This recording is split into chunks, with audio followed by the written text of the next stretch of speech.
All right, so another quick video. I thought this truck was very interesting. I just got dropped off at the shop, and of course, like all D2s, it's broken, very broken. The motor's bad. It was extremely overheated after some recent service work at another shop, and it was towed here because it died. But again, that's not why I'm doing a walk around on it. It's because it's a D2 and I thought it was interesting, mostly because of that badge right there. It's a Westminster in a beautiful black color, and just like the O2 P38 that we had, it's finished in black, and it has, again, not custom wheels or anything, but it does have a different, looks like different coloring on the inside and the materials and whatnot. This is probably not the nicest example. It's higher mileage. Obviously, it has all the little D2 faults, like I said, including a bad motor. But yeah, I thought it was an interesting truck.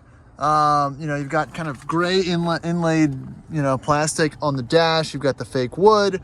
Obviously, upgraded sound system, different color mats, and you have this piping along the seats that matches the dash color there. So yeah, interesting looking truck. I don't really see a whole lot of other changes to make it kind of stand out as a Westminster, but I mean, it's got a very nice looking black paint job.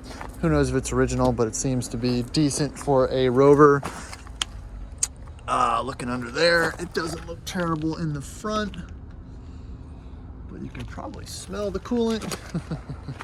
But those look like to be an OEM grill guard that's not terribly rusty. I don't really see a whole lot of else that looks Westminster specific. It might have a different sound system. Series 2. We got a little bit of crust back there, but not terrible. But yeah, again, for those who didn't know this was a car, I found it, kind of worth noting. Look, it's gray on the back seats there as well. Let's see. Yeah, that's really it. I thought it was neat.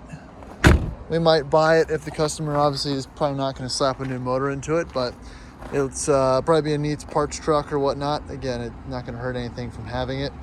And that's all I got. Oh, update. If you just watched my short, if anyone's paying attention, the kittens in the Charleston 96 5-speed manual, the mother is in there now. I don't know if you can see her, which is good. And then there's a lady coming tomorrow that will hopefully help me get the cats out of the Rover. So that situation will hopefully be dealt with tomorrow. But that's all I got. We'll finish it with a nice shot here of look at these British turds. You got a Ford Fusion, a silver Ford, and some weird Rover over there. So all right, thanks for watching, everybody.